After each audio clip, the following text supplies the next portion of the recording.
Now at CES 2026, we saw many robotic cleaners that were coming to market, and we were excited to learn that the Aiper Scuba version 3 was ready and available.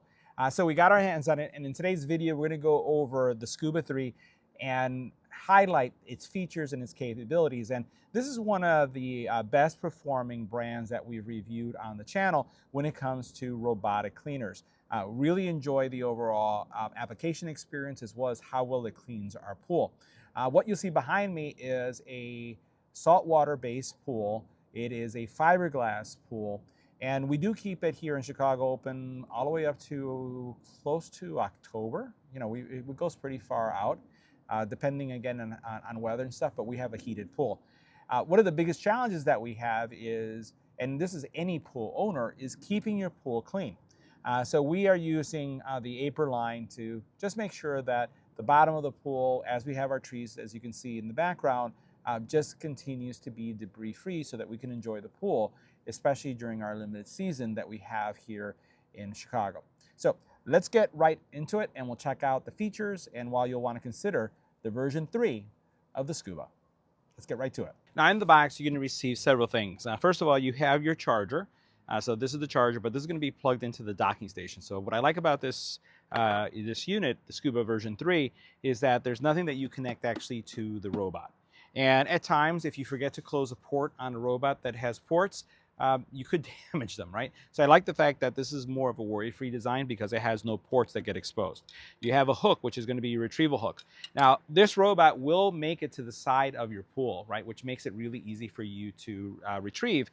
And also, it's super lightweight. This, I think it's anywhere from 16 to 18 pounds when it's in the water, like when it has water inside of it. Typically, you have one weight when you have it dry, but then when you put it in the water, it gets full.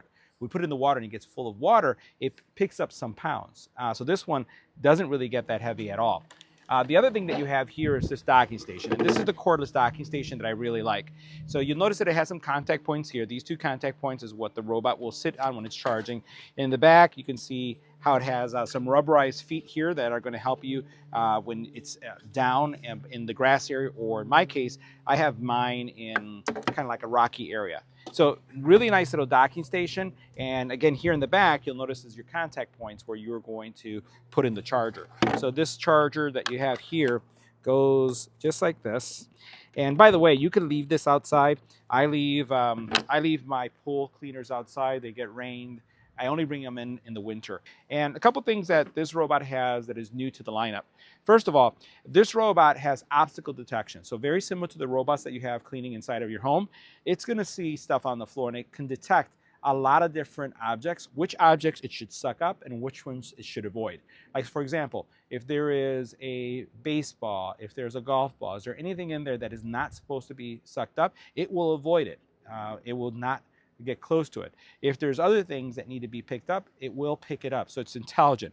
It could work at night as well. You can see that in front here you have your rollers. You have 1, 2, 3, 4 in the back. You have your scooper right here where you can see it does, all the debris is going to be coming in. So you have, again, a lot of area here for it to suck up the actual debris. It also then has your contact points. Here's your charging contact points. And you'll notice that the treads on this guy are more tank-like, right? So that's also a nice feature that I like a lot. On the top, you have your power button. You have that kind of exhaust that takes place. And by the way, when you turn this on, you're going to see there's some items there that's going to tell you what's going on. We're going to look here on the side, actually in the back. You can see what it looks like here, pretty straightforward. You do have then a compartment here that will open up, and this is the dustbin. So this is going to be able to pick up. You notice this is the mesh here is very fine. So it's going to pick up a lot of different debris, finite dust. And we get, even though we're not close to the beach, but we get like the sand kind of finish, or I would say debris that's inside of the pool. And I find myself pulling out sand for whatever reason, which is just carried by the dust, right? And it could be just, dirt. The one thing about this is when this guy is cleaning waterline, and I'm going to remove all these plastics that we have here on the side, it not only does waterline, but it kind of, as it's doing the waterline, it is moving left to right. So it has these jets, which you're going to see now in a second. I just wanted to show you that right here. So you'll notice right here that it has this opening. This opening right here is a jet system.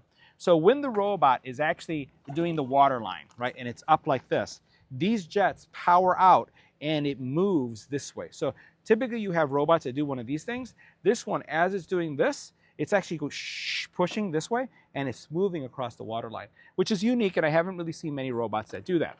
So really, really straightforward, but a lot of capabilities. One other thing that I wanted to highlight is the power, because this does have a lot of power when it comes to overall processing, right? So you're looking at 4,800 gallons per minute of suction, right? That multi-level filtration that we saw, and then also the fact that it has that, again, intelligent AI-based detection, that it sees everything that's going on inside of the water visually, like it can identify it, which you typically don't really look at. And then once again, I really like the fact that it has that waterline retrieval, right? So as soon as this guy surfaces, it surfaces to the top, and it's just going to basically tell you that it's done. So what we're going to do is we're going to charge it up and put it in the pool so you can see it in action. All right, so we can see where our robot is from a charging rate. It's right now at 50%. You'll see that it has a cool little animation showing that it's charging. It's set to auto AI. I'm going to leave it at auto AI just to see how it works. You also then have the ability to start. We'll go into here. You have the execution duration, either 45 minutes, 60 minutes. It's going to continue to perform its functions until the battery gets exhausted. So that's just one thing to be aware of. And then you'd pull it out of the pool. But you can see each one of the times. So you could do a schedule and you can do a time. If we go over here, you can see weather analysis and analyze the current conditions and create a refined cleaning schedule based on that. You can see the adaptive cleaning, usage pattern analysis, and you can do the start, the time cleaning. Pretty much straightforward, right? When you look at all those capabilities that are there, you can see that there's a little AI guy there. So we're going to have ours set up to auto because we want to do the water line. No, not so much patrol. And then once we have this taken care of, what we'll do is go into some of the other modes. So the robot is fully charged, and you can see that the light here, the status light, is now fully green. So we're going to go ahead and put it in the water and have it start cleaning. Now, while you can control the robot through the app, simply pressing the button here switches from mode to mode.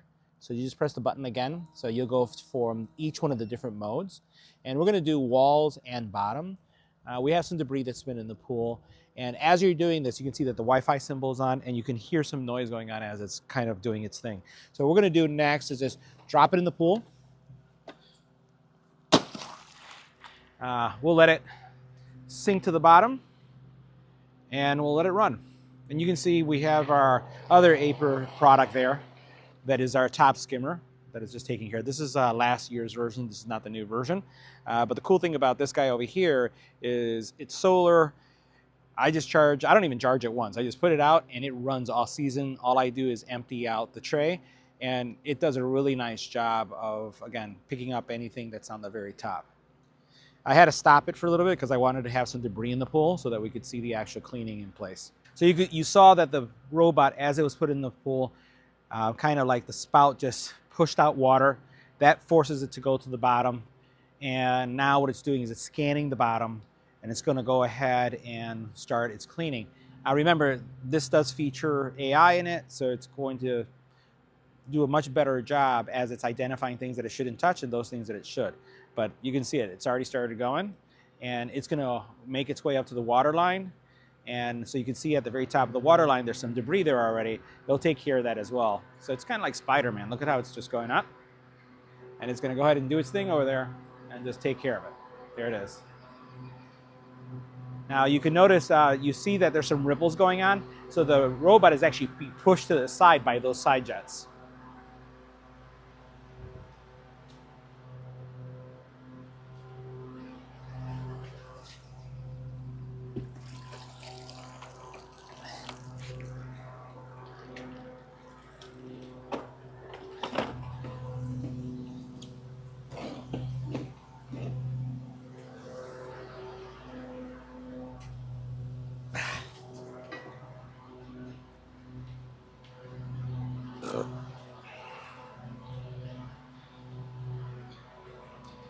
You can also tell that as it's cleaning, you can see how much it's picked up. So you'll notice that there is a light blue area now. Shut up! So you can notice now that there's a light blue area, and you can see the path that it's already cleaned. So it's doing a really nice job of just picking that up really quick. Typically, the suction is so strong that it's not just going to take care of the area that it's going over, but it's going to pull from the other sides as well. You'll notice it's moving over, and it's going to continue now with the next side. It'll do all the sides and then also do all the bottom. We'll take a closer look. Let's move it so we can get a little bit closer. You can see what I'm talking about. You can see the path that it's cleaned up already. You can see over here where it's still, and then you can see right there. Literally, it's almost like the vacuumed area is pretty clear. We have a lot to go through, so you can see that stuff right there. And I have on the other side. It's just been really windy, and it's kind of cold. We've had some nice weather, but it got cold again, and that's why I'm wearing a jacket. And so this is basically coming from the trees that we have, both our trees and neighboring trees. So you'll see, let's see if it's going to go that way and pick up that debris that's there. Yeah, it did. And you'll notice, gone, right?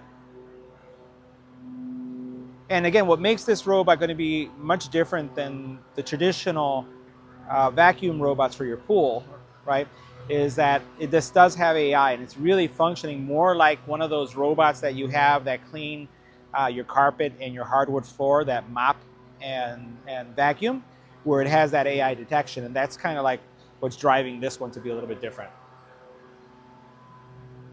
Okay, you can see how it comes up, and then the actual jets will push it either to the left or to the right as it needs to. And now it's going back down. We're going to let it do its thing, and then we'll come back and see how well it does.